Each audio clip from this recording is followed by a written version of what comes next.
الحمد لله رب العالمين، والصلاة والسلام على أشرف الأنبياء والمرسلين وخاتم النبيين محمد وعلى آله وصحبه ومن تبعهم بإحسان ودعا بدعوتهم إلى يوم الدين. أما بعد، فأعوذ بالله من الشيطان الرجيم.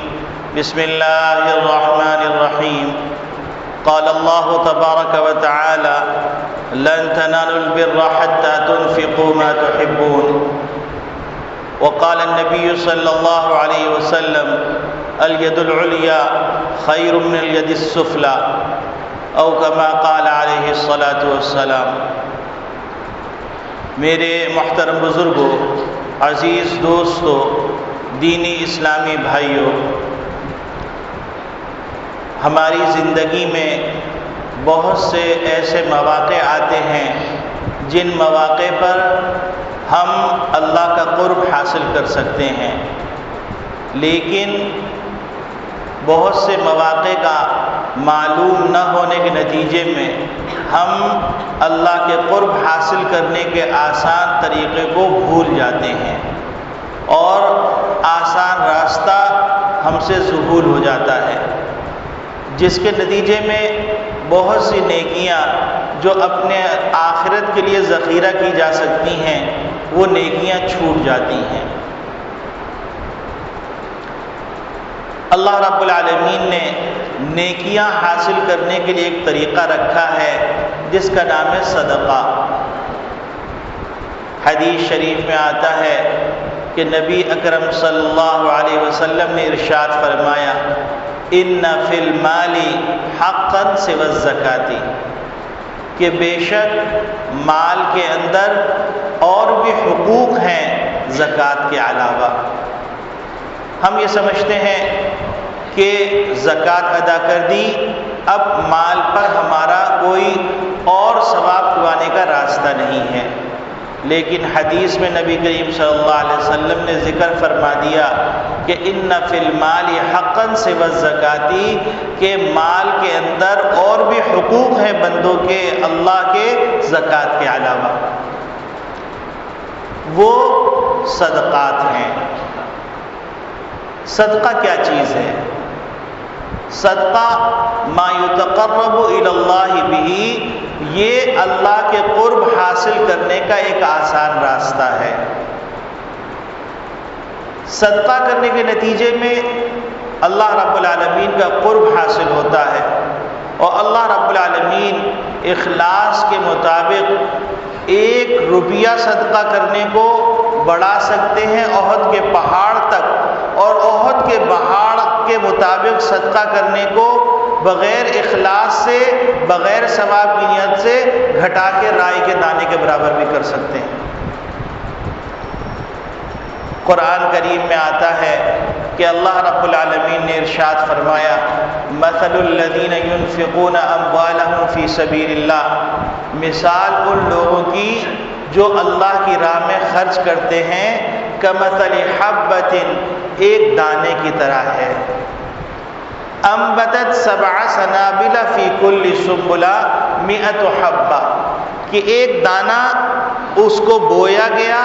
اور اس سے 7 بالیاں نکلی، ہر بالی کے اندر 100 دانے، تو ایک اخلاص سے ایک دانہ صدقہ کرنا، ایک آنا صدقہ کرنا، اللہ رب العالمین اس کو 10 سے 700 گنا تک بڑھا دیتے ہیں۔ اور یہ بھی انسان کو سمجھانے کے لیے ہے، ورنہ اللہ رب العالمین کا قانون یہ ہے: واللہ یضاعف لمن یشاء، اللہ جتنا چاہے بڑھا دے۔ یہ انسان کی رغبت کے لیے بتلایا گیا کہ 700 گنا تک بڑھا دیا جائے گا۔ اب اللہ چاہے تو اس کو 7,000 گنا تک بڑھا دیں، 7 لاکھ گنا تک بڑھا دیں، 7 کروڑ گنا تک بڑھا دیں، یہ اخلاص کے مطابق فیصلہ ہوگا۔ نبی اکرم صلی اللہ علیہ وسلم نے ارشاد فرمایا کہ الید العلیا خیر من الید السفلی، کہ دینے والا ہاتھ، اوپر والا ہاتھ بہتر ہے لینے والے ہاتھ اور نیچے والے ہاتھ سے۔ بعض جاہل بزرگوں کو یہ وہم لگ گیا، جو بزرگوں کی شکل بنا کر بیٹھے ہیں، کہ وہ اپنے مریدوں کو کہتے ہیں کہ دیکھو جب تم ہدیہ کرنے آؤ تو تم جو ہے یوں ہدیہ نہیں کرو بلکہ یوں کرو، تاکہ تمہارے پیر صاحب کا ہاتھ اوپر ہو اور تمہارا ہاتھ نیچے ہو۔ حالانکہ حدیث کے اندر اوپر اور نیچے مراد نہیں ہے، بلکہ حدیث کے اندر مراد یہ ہے کہ دینے والا ہاتھ لینے والے ہاتھ سے بہتر ہے۔ اب چاہے لینے والا ہاتھ اوپر ہو یا لینے والا ہاتھ نیچے ہو، دونوں صورتوں کے اندر لینے والے ہاتھ کے مقابلے میں دینے والا ہاتھ بہتر ہوگا۔ تو یہ ایک غلط فہمی عام رواج پا گئی، اس غلط فہمی کا ازالہ بھی ضروری ہے کہ بعض نام نہاد پیر بن گئے اور پیر بننے کے بعد ان کا مقصد اپنے مریدوں کا مال کھانا ہے، تو اس کے نتیجے کے اندر وہ اس طرح کی تعویلات ڈھونڈتے رہتے ہیں، جس کے نتیجے میں پھر جب تحقیق سے بات پتہ چلتی ہے تو شرمندگی کا سامنا کرنا پڑتا ہے۔ جیسے ایک پیر صاحب تھے، ان کے مرید نے کہا حضرت میں نے خواب میں دیکھا ہے کہ میرا ہاتھ دودھ کے اندر ہے اور آپ کا ہاتھ گند کے اندر ہے، میرا ہاتھ گند کے اندر ہے اور آپ کا ہاتھ دودھ کے اندر ہے۔ تو وہ فوراً اپنی کرامت کو ظاہر کر کے کہنے لگے دیکھا تم نے، تم دنیا میں پڑے ہوئے ہو اس وجہ سے تمہارا ہاتھ گند کے اندر ہے، اور میں اللہ کی یاد میں پڑا ہوں اس لیے میرا ہاتھ دودھ کے اندر ہے۔ تو انہوں نے کہا حضرت خواب تو پورا سن لیجئے، میں نے یہ دیکھا کہ میرا گند والا ہاتھ میں آپ کو پیش کر رہا ہوں اور آپ دودھ والا ہاتھ مجھ کو پیش کر رہے ہیں۔ تو آج ہم لوگوں کا حال یہ ہو گیا کہ ہم جو حقیقی احکامات ہیں ان کو فراموش کر کے صرف ظاہری ڈھکوسلوں کے اندر لگ کر دین کو فراموش کر رہے ہیں، دین کو بدنام کر رہے ہیں۔ تو میرے عزیز دوستو بھائیو، اللہ رب العالمین نے انسان کے لیے نیکی کا ایک ذریعہ رکھا ہے صدقہ۔ اب صدقہ دو طرح کا ہوتا ہے، ایک عام صدقہ ہے، ایک صدقہ جاریہ ہے۔ عام صدقہ کیا ہے کہ آپ کی کوئی پریشانی آئی، آپ نے اللہ کی رضا اور خوشنودگی کے لیے 10 غریبوں کو کھانا کھلا دیا، 10 غریبوں کو کپڑے پہنا دیے، 10 غریبوں کو دوا دلا دی، تو یہ آپ نے صدقہ کیا، لیکن یہ عام صدقہ ہے۔ آپ نے صدقہ کیا، آپ کو ثواب مل گیا اور لینے والے کی ضرورت پوری ہو گئی۔ ایک صدقہ جاریہ ہے، یعنی وہ صدقہ جو انسان کی زندگی کے اندر جاری ساری رہتا ہے اور زندگی کے بعد بھی جاری ساری رہتا ہے۔ جیسا کہ عام صدقہ آدمی کرتا ہے تو اس عام صدقے کے لیے لوگ یہ سمجھتے ہیں کہ عام صدقہ سارے غریبوں کو دیا جائے اور پریشان حالوں کو دیا جائے، حالانکہ حدیث شریف میں نبی کریم صلی اللہ علیہ وسلم نے فرمایا وَابْدَأْ مَنْ تَعُولُ، کہ جو تمہاری ذمہ داری میں ہے، جو تمہارے زیر کفالت ہے، ان کے خیال رکھنا بھی صدقہ ہے۔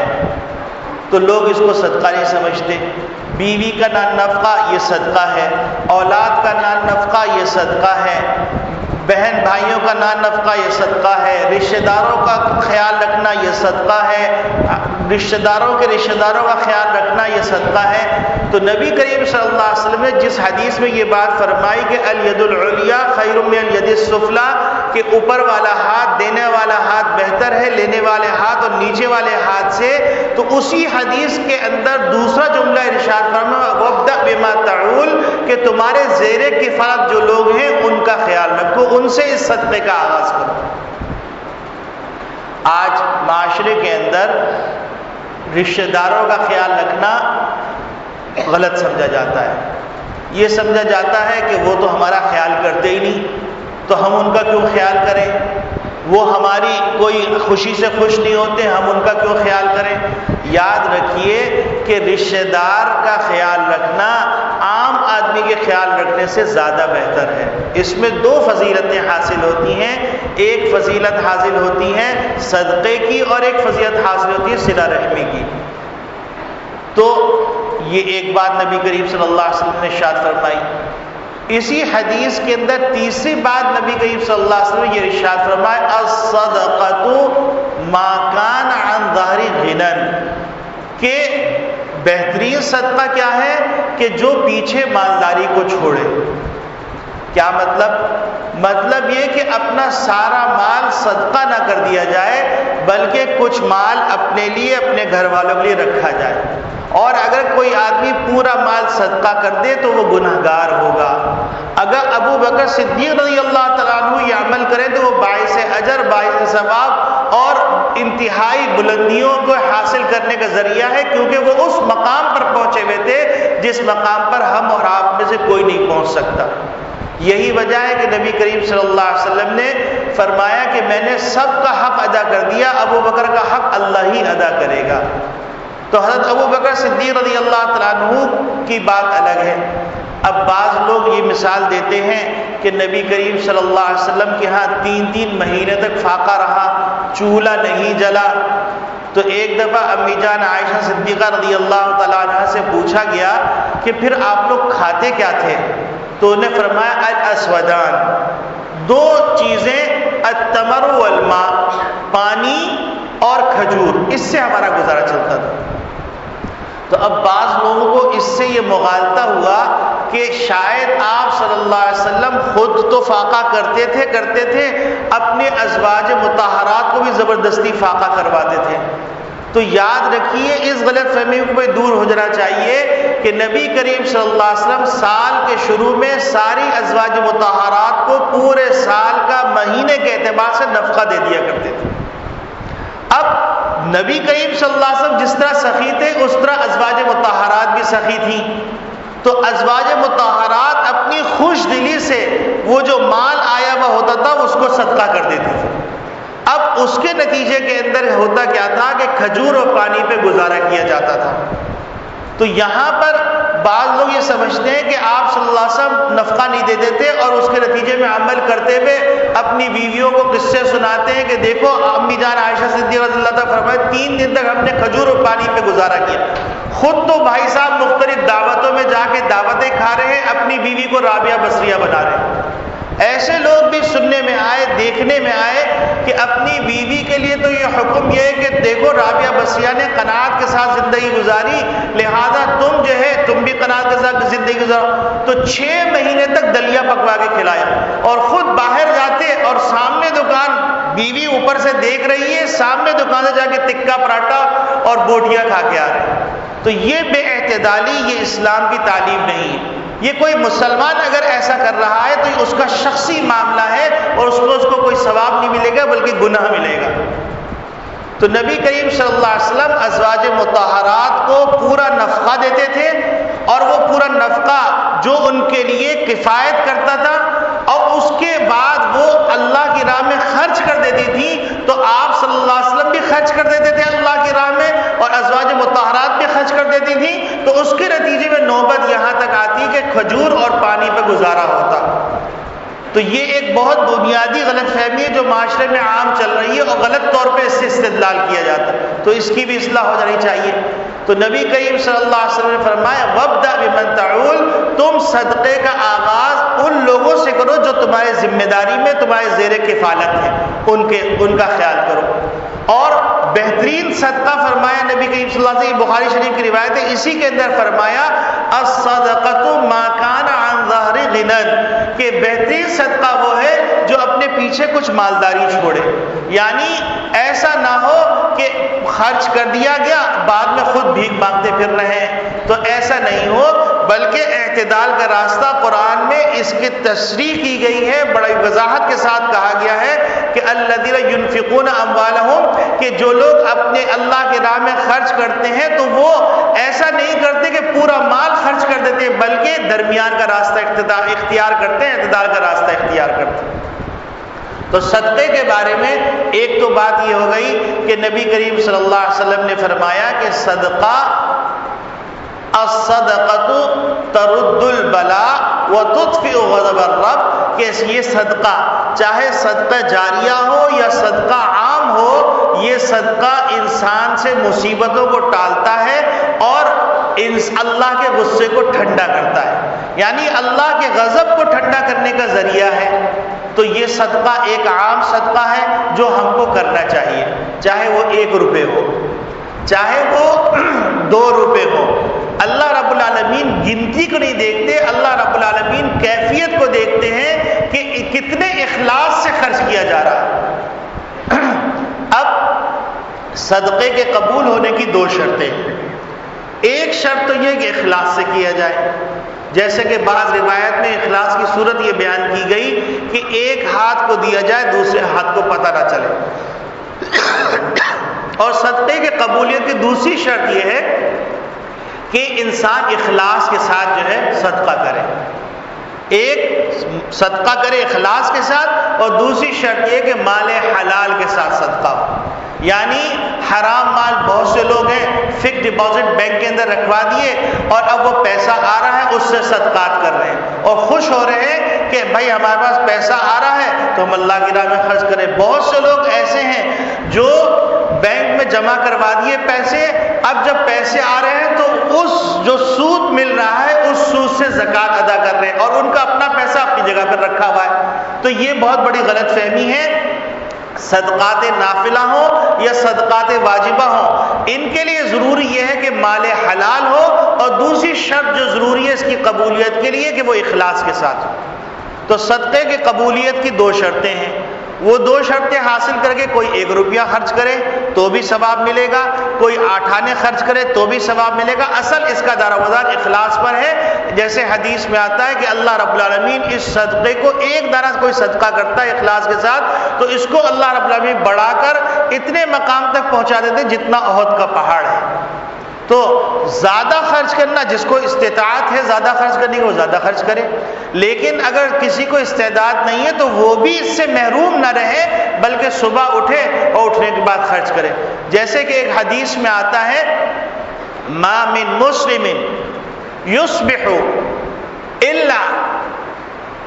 ملکان ینزلان، کہ کوئی آدمی صبح کرتا ہے اس کے ساتھ 2 فرشتے بھی نازل ہوتے، اور فیقول احدہما، ان میں سے ایک فرشتہ کہتا ہے اللہم اعطی منفقا خلفا، اے پروردگار عالم جو خرچ کر رہا ہے اس کا نعم البدل اس کو عطا کر دیجئے۔ وَيَقُولُ الْآخَرُ، اور دوسرا فرشتہ کہتا ہے کہ اللہم اعطی ممسکا تلفا، اے اللہ جو روک کے بیٹھا ہوا ہے اس کے مال کو برباد کر دے۔ تو صبح اٹھنے کے بعد انسان جو دوسرے کام کرتا ہے ان کاموں میں ایک کام یہ ہے کہ کچھ صدقہ کر دے۔ اب وہ صدقہ مثال کے طور صبح کا ناشتہ لے کے آ رہا ہے اپنے بیوی بچوں کے لیے، یہ بھی صدقہ ہے۔ راستے میں کوئی غریب ملا اس کو صدقہ دیا، یہ بھی صدقہ ہے۔ لیکن اس کے اندر فقہا نے ایک بات لکھی ہے جس کو سمجھ لینا چاہیے خوب اچھی طرح، کہ فقہا نے لکھا ہے کہ جس آدمی کے پاس 1 دن کا گزران الاوقات ہے، کھانے پینے کا 1 دن کا سامان موجود ہے، 1 دن 1 رات کا، وہ اگر سوال کرتا ہے تو اس کا سوال کرنا حرام ہے۔ تو فقہا نے لکھا ہے کہ ایسے شخص جس کے بارے میں پتا ہے کہ اس کے لیے سوال کرنا حرام ہے، اس کو پیسے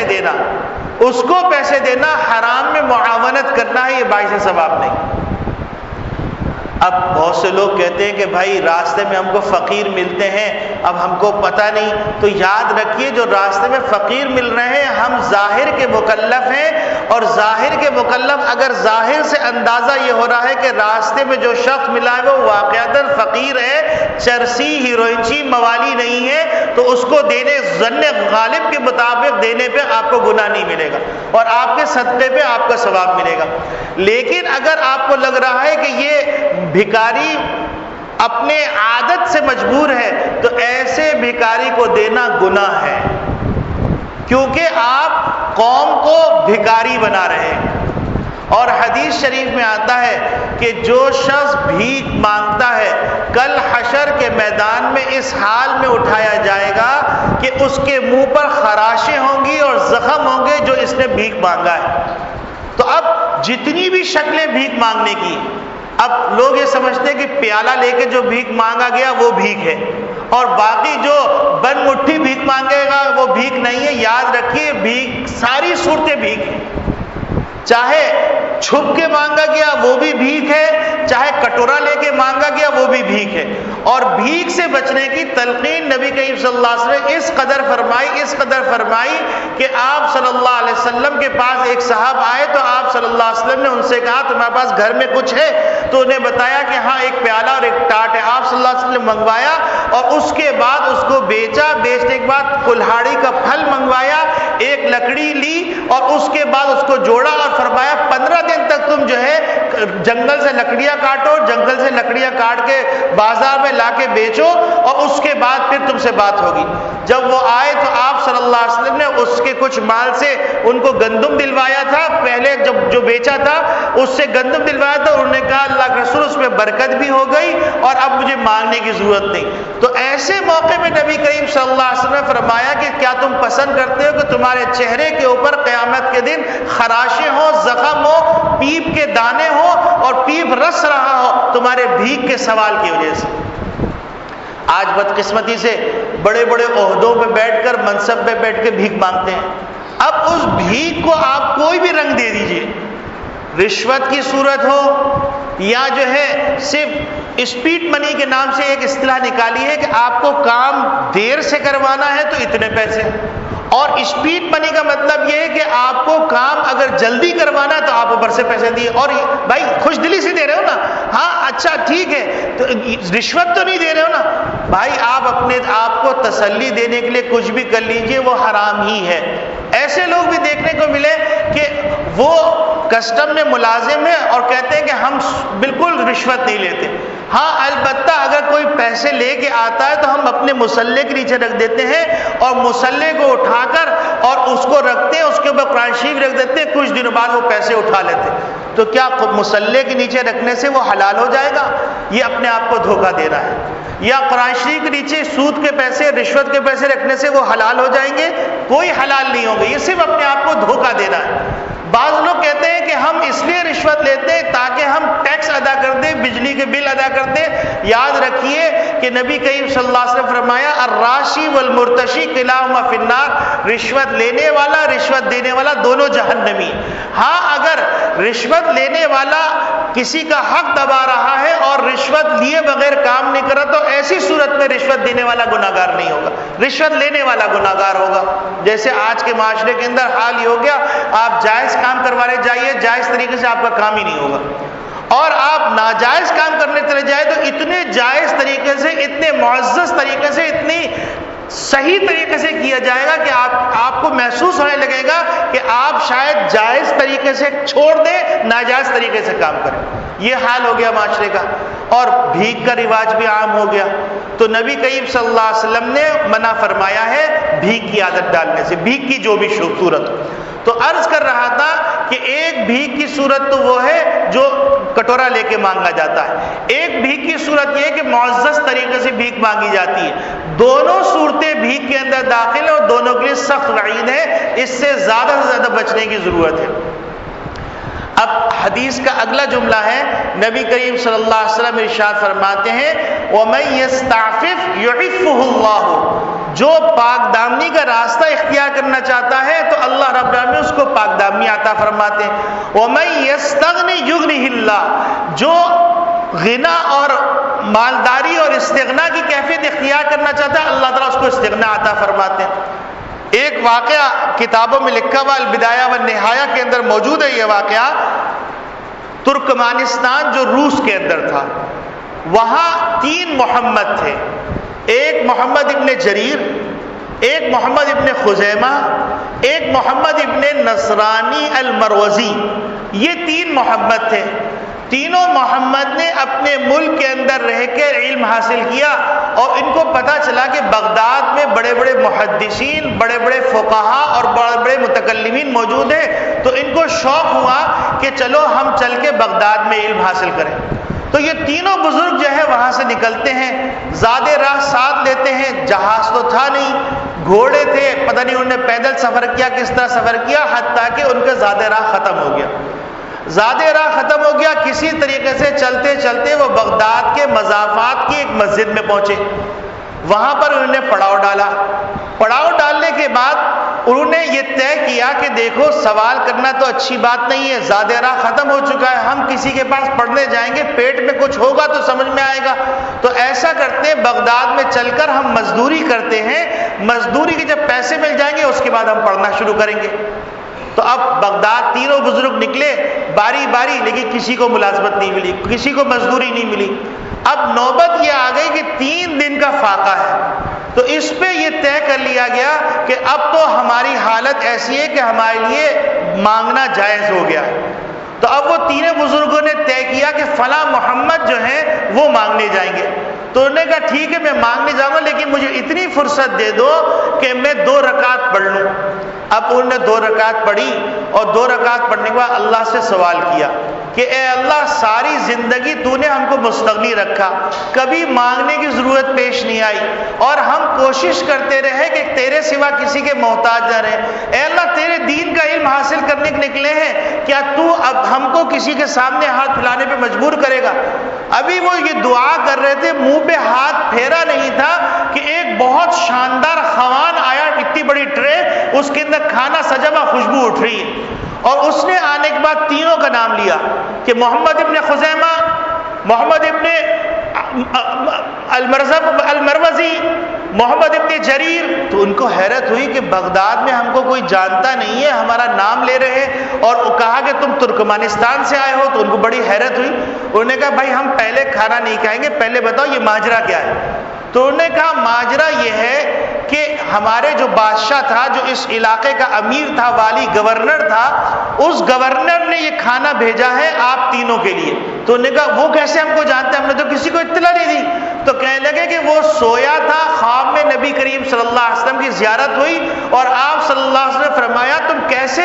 والی ہو کہ تمہارے محلے کے اندر، تمہارے شہر کے اندر ہمارے 3 مہمان بھوکے ہیں اور تم سکون سے سو رہے ہو۔ اور پھر اس کے بعد نبی کریم صلی اللہ علیہ وسلم نے ان کا نام بھی بدلایا اور مسجد کا پتہ بھی بدلایا، تو یہ خوان لے کے میں حاضر ہوں۔ تو میرے عزیز دوستو بھائیو، اصل میں مانگنے کی کمی ہے۔ اگر ہم نے مانگنا آ گیا، اللہ سے مانگنا کہ اے اللہ تو ہی ہم کو اپنا محتاج رکھ، کسی کا محتاج نہ بنا، تو اس کے نتیجے کے اندر اللہ رب العالمین وہ کچھ عطا فرما دیں گے جس کا کوئی تصور نہیں کر سکتا۔ جیسے حضرت مولانا یوسف بنوری صاحب رحمۃ اللہ علیہ کا ایک مشہور واقعہ ہے کہ پڑھانے کے لیے 3-4 علماء تھے، چھوٹا سا مدرسہ تھا، یہیں پر مسجد میں کلاس لگتی تھی، تو حضرت بنوری رحمۃ اللہ علیہ کے اساتذہ کی تنخواہیں کافی مہینے کی ہو گئی۔ تو ایک بزرگ نے خواب میں دیکھا کہ جو ہے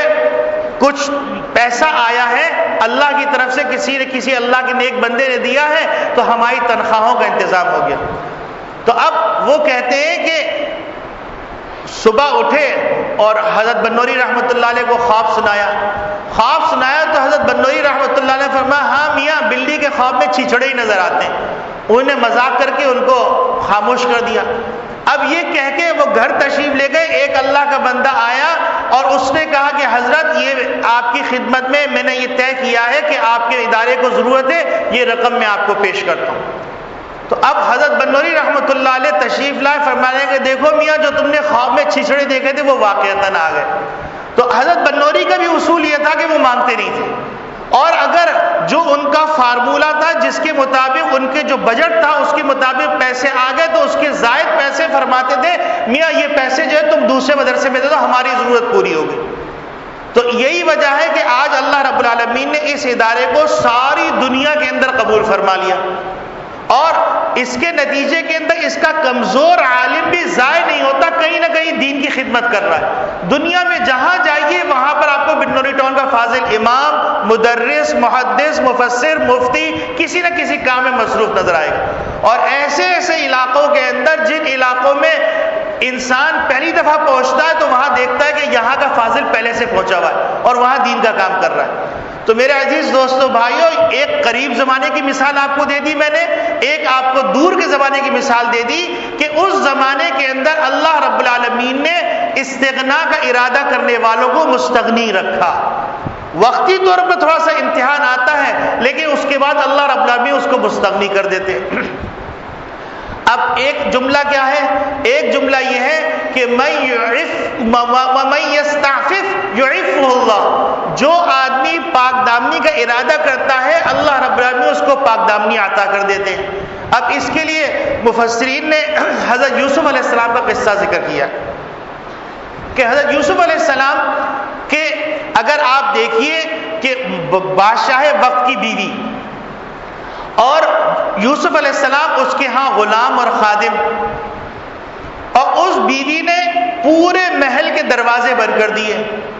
پورے دروازے بند کرنے کے بعد یوسف علیہ السلام کو گناہ کی دعوت دی۔ اب آپ دیکھیے یہاں پر اگر یوسف علیہ السلام نعوذ باللہ من ذالک غلطی کر دیتے تو یہاں پر ان کی حصہ کم ہوتا، کیوں؟ دروازے بھی بند، بادشاہ وقت کی بیوی ہے، وہ حکم دے رہی ہے اور وہ غلام اور خادم ہے، اس حکم کی تعمیل کرنے میں مجبور ہیں۔ لیکن یوسف علیہ السلام نے اپنی ذمہ داری پوری کی۔ وَمَن يَسْتَعْفِفْ، جس نے پاک دامنی کا ارادہ کیا، يُعِفُّهُ اللَّهُ، اللہ اس کو پاک دامنی عطا کر دیتے ہیں۔ وہ بھاگے، ان کے بس میں تھا بھاگنا، تو جب وہ ان کے پیچھے بھاگی ہیں اور ان کا دامن پیچھے سے پکڑ کے گھسیٹا ہے، دامن پھٹ گیا اور اس کے بعد وہ بھاگے تو اللہ نے اپنا کام کر کے دکھایا کہ اس اثنا میں بادشاہ وقت ملک عزیز آ گیا، عزیز مصر آ گیا، اور پھر اس کے بعد جو واقعہ ہوا جو ہوا، لیکن یوسف علیہ السلام گناہ سے بچ گئے۔ تو میرے عزیز دوستو بھائیوں، اللہ رب العالمین سے اگر پاک دامنی کی درخواست کی جائے تو اللہ رب العالمین پاک دامنی کے اسباب پیدا فرما دیتے ہیں۔ اللہ رب العالمین سے اگر سوال کیا جائے کہ بندہ یہ سوال کرے کہ اے اللہ مجھے پاک دامنی کی زندگی عطا فرما، مجھے گناہوں سے بچا، تو اللہ گناہوں سے بچا دیں گے۔ اس کے لیے مثال بزرگوں نے یہ بھی دی ہے، حضرت ڈاکٹر عبدالحی صاحب رحمۃ اللہ علیہ اس مثال کو دیکھ کر عجیب استدلال فرماتے ہیں۔ حضرت ڈاکٹر عبدالحی صاحب رحمۃ اللہ علیہ فرماتے ہیں کہ دیکھو یونس علیہ السلام کو جو ہے مچھلی کے پیٹ میں داخل ہونا پڑا، مچھلی کے پیٹ میں چلے گئے، اور وہاں جانے کے بعد انہوں نے یہ اپنا ورد رکھا، لا الہ الا انت سبحانک انی کنت من الظالمین، یہ ورد جاری رکھا۔ تو جب ورد جاری رکھا تو 3 دن کے بعد مچھلی نے ان کو ساحل پہ پھینک دیا۔ فَنَجَّيْنَاهُ مِنَ الْغَمِّ، اللہ رب العالمین نے ان کو اس غم سے جس غم میں وہ مبتلا تھے اس سے نجات عطا فرما دی۔ وَكَذَلِكَ نُنْجِي الْمُؤْمِنِينَ، اور اسی طریقے سے ہم تمام مومنین کو نجات عطا فرمائیں گے۔ یعنی اس کا ظاہری مطلب تو یہ ہوا کہ ہر مومن مچھلی کے پیٹ میں جائے گا، مچھلی کے پیٹ میں جانے کے بعد لا الہ الا انت سبحانک انی کنت من الظالمین کا ورد کرے گا، پھر اللہ رب العالمین اس کو خلاصی عطا فرمائیں گے، یہ مطلب نہیں، بلکہ مطلب یہ ہے کہ انسان جس طرح یونس علیہ السلام مچھلی کے پیٹ کے اندر گئے اور چاروں طرف سے گھر گئے، نکلنے کا کوئی راستہ نہیں رہا، تو اسی طرح جب انسان زمین کے پیٹ کے اندر زمین کے اوپر رہتے ہوئے گناہوں کے دلدل میں پھنسا ہوا ہو اور اس وقت یہ کہے لا الہ الا انت سبحانک انی کنت من الظالمین، تو جس طرح یونس علیہ السلام کو مچھلی کے پیٹ سے نجات عطا فرمائی، اس طرح اللہ رب العالمین زمین کے پیٹ کے اوپر، زمین اور آسمان کے بیچ میں جو زمین کا پیٹ ہے، اس پہ بسنے والا اگر پاک دامنی چاہے گا تو اللہ اس کو نجات عطا فرمائے گا۔ یہ نقطہ ہے، اس نقطے کو ذہن میں رکھا جائے، اور یہ بات ذہن میں رکھی جائے ان اللہ علی کل شیء قدیر، کہ اللہ رب العالمین ہر چیز پہ قادر ہے۔ جب اللہ رب العالمین ہر چیز پہ قادر ہے تو کل یہ کہا جائے کہ اے اللہ ماحول خراب تھا، گناہوں کی ہر طرف سے آواز آ رہی تھی، ہر طرف سے گناہ پھیلے ہوئے تھے، میں بچ نہیں سکتا تھا، تو اللہ رب العالمین کہیں گے کیا تم مجھے قادر مطلق نہیں سمجھتے تھے؟ اللہ قادر مطلق ہے۔ تو جب اللہ قادر مطلق ہے اور لا الہ الا انت سبحانک انی کنت من الظالمین کے ذریعے سے ہم کو پیغام دیا گیا کہ اس کا ورد رکھو، اس کا ورد رکھنے کے نتیجے کے اندر اللہ رب العالمین تمہیں خلاصی عطا فرمائے گی، تمہارے ماحول سازگار ہو جائے گا، تم کم سے کم بچ سکو گے،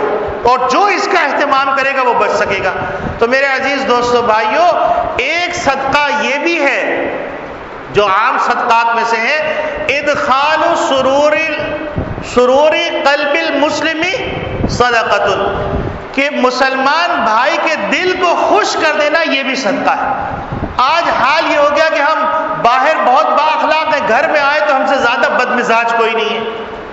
باہر بہت سخی ہے، گھر میں آئے تو ہم سے زیادہ بخیل کوئی نہیں ہے، دنیا پہ خرچ کر رہے ہیں لیکن بیوی نے 5 روپے مانگے تو اس کو ایسا ذلیل کیا جیسے فقیرنی کو ذلیل کیا جا رہا ہے، اور آنکھیں یہاں رکھی ہوئی ہیں، اولاد پہ خرچ نہیں کر رہے، اور اولاد کو تلقین کر رہے ہیں تم رابعہ بصریہ اور جنید بغدادی بنو، اور خود حلوے مانڈے اور پلاؤ بریانی زردہ دعوتوں میں کھاتے پھر رہے، تو ایسی دینداری اللہ کے ہاں مطلوب نہیں ہے، اور نہ ہی یہ دینداری ہے، اور نہ ہی یہ قناعت ہے، یہ سراسر ظلم و زیادتی ہے۔ ایسے واقعات ہمارے سامنے آ رہے ہیں کہ حیران رہ جاتے ہیں، پڑھے لکھے لوگوں کے مسائل حل کر رہے ہیں لیکن اپنے گھر کے اندر اذیت ناک زندگی گزروا رہے ہیں اور کہنے کو دیندار ہے۔ تو یاد رکھیے، دنیا کے دیندار کہنے سے کوئی دیندار نہیں بنے گا، بلکہ اللہ دیندار کہہ دے، اللہ سخی کہہ دے، اللہ نیک بخت کہہ دے تو انسان نیک بخت ہوگا۔ تو یہ ایک بات بنیادی طور پر ذہن میں رہنی چاہیے۔ یہ تو ہو گیا صدقات، وہ صدقات جو کہ صدقات عام ہیں۔ ایک صدقہ وہ ہے جو صدقہ جاریہ ہے۔ حدیث شریف میں آتا ہے سبعۃ یجری للعبد اجورہن وہو فی القبر، کہ 7 صدقات ایسے ہیں کہ انسان مر جائے گا، قبر میں پڑا ہوا ہوگا، لیکن اس کا ثواب اس کو مل رہا ہوگا۔ اب وہ 7 صدقے کون کون سے ہیں؟ نمبر 1، من علم علما، کہ کسی کو آپ نے اچھی بات سکھا دی اور وہ نیکی کر رہا ہے۔ اسی طریقے سے درس و تدریس کا جو معاملہ ہے، مدارس کے اندر جو دین پڑھایا جا رہا ہے اور اس کو استاد جو پڑھا رہے ہیں، تو استاد نے شاگرد کو پڑھایا تو وہ صدقہ جاریہ ہو گیا، شاگرد نے آگے پڑھایا تو وہ شاگرد کے لیے صدقہ جاریہ ہو گیا۔ یہ ایک سونے کی چین ہے جو چلی جا رہی ہے 1400 سال سے۔ اور دوسرا صدقہ جاریہ کیا ہے؟ من کرا نہرن، یعنی نہر جاری کر دی۔ اب وقت ختم ہو گیا ہے، ورنہ حضرت زبیدہ رحمت اللہ علیہا کا ایک واقعہ ہے جنہوں نے نہر زبیدہ بنائی تھی، انہوں نے خواب دیکھا اور یہ ہوا، یہ کسی موقع پہ انشاءاللہ عرض کر دیں گے، لیکن نہر جاری کروا دینا یہ بھی صدقہ جاریہ ہے۔ اور من حفر بئرن، کسی کے لیے کنواں کھدوا دیا، یہ بھی صدقہ جاریہ ہے۔ جب تک لوگ اس سے غسل کرتے رہیں گے، پاکی حاصل کرتے رہیں گے، وضو کرتے رہیں گے، یہ صدقہ جاریہ ہے۔ اسی طریقے سے من غرس نخلن، کسی آدمی نے درخت لگا دیا، اب اس درخت کے نیچے سائل کے طور پہ لوگ بیٹھ رہے ہیں، صدقہ جاریہ۔ اس درخت کے پتے جانور کھا رہے ہیں، صدقہ جاریہ۔ اس درخت کے پھل کھا رہے ہیں، صدقہ جاریہ۔ اسی طریقے سے صدقہ جاریہ کے اندر یہ بھی آتا ہے کہ آپ نے اپنے پیچھے ایسی اولاد چھوڑی جو دیندار ہے، اور وہ اولاد یستغفر لہ، وہ اس کے لیے استغفار کر رہی ہے بعد موتی، اس کے مرنے کے بعد۔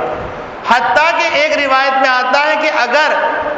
یہ عجیب غریب روایت امام غزالی نے نقل کی ہے، اس کی سند کی تشریح مجھے معلوم نہیں ہے کہ سند کس درجے کی ہے، لیکن فضائل کے باب کے اندر اس کی حقیقت ہے۔ امام غزالی رحمۃ اللہ نے فرمایا کہ اگر ایک ماں نے اپنے بچے کو کلمہ سکھایا اور اس کی صحیح تربیت کی تو بچہ جتنی سانسیں لے رہا ہے وہ سانسیں عبادت کے طور پہ ماں باپ کے کھاتے میں لکھی جائیں گی۔ اب آپ سوچئے یہ کوئی چھوٹا عمل ہے؟ تو میرے عزیز دوستو بھائیو، یہ بھی صدقہ جاریہ ہے۔ ومن ورث مصحفا،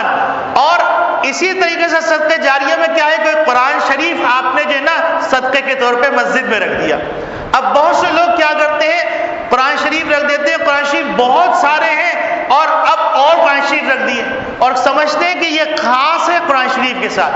یاد رکھیے، قرآن شریف اور قرآن شریف کی تشریحات کی جو کتابیں وہ بھی صدقہ جاریہ میں شامل ہیں۔ مثال کے طور پر آپ نے کسی مدرسے کو فقہ کی کتاب دے دی، آپ نے کسی مدرسے کے کتب خانے میں فتاوی کی کتاب دے دی، آپ نے کسی مدرسے کے طلباء کو کتابیں دلا دی، نصاب کی کتابیں دلا دی، آپ نے کسی کو نورانی قاعدہ دلا دیا، آپ نے کسی کو پنج پارہ دلا دیا، آپ نے کسی کو پنج سورہ دلوا دیا، آپ نے کسی کو یاسین شریف دلوا دی، یہ سب صدقہ جاریہ میں داخل۔ جب تک اس کو پڑھتے رہیں گے ثواب ملتا رہے گا۔ تو میرے عزیز دوستو بھائیوں، ایک صدقہ وہ ہے جو کہ عام صدقہ ہے، ایک صدقہ وہ ہے جو صدقہ جاریہ ہے، اور اس میں سے 7واں صدقہ کیا ہے؟ من بنا للہ مسجدا، اللہ کی رضا کے لیے کوئی مسجد بنا دی۔